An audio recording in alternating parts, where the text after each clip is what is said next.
Hola amigos, hoy vamos a encender una fogata utilizando lana metálica, batería de celular, ramas secas, hojas secas y paja. Comenzaremos frotando la batería de celular con la lana metálica hasta encender el fuego.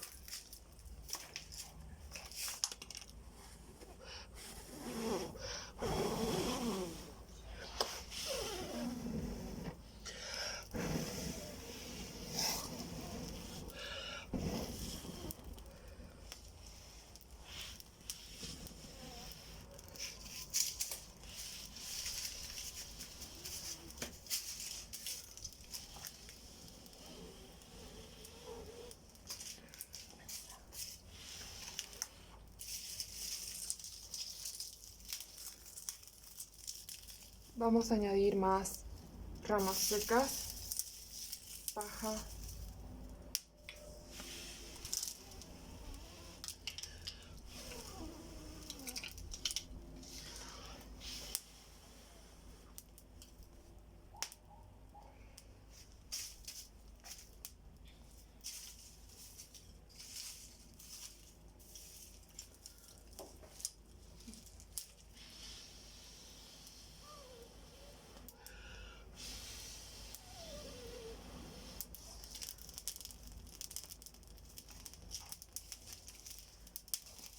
Continuamos añadiendo paja,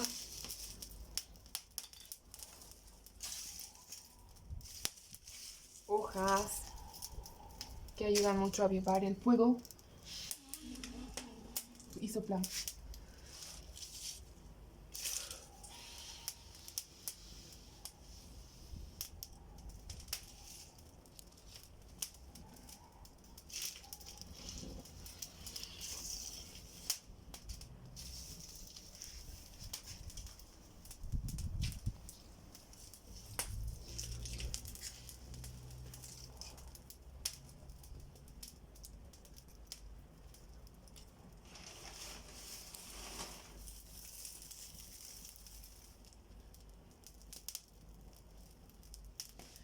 Bien, así es como tenemos nuestra fogata lista.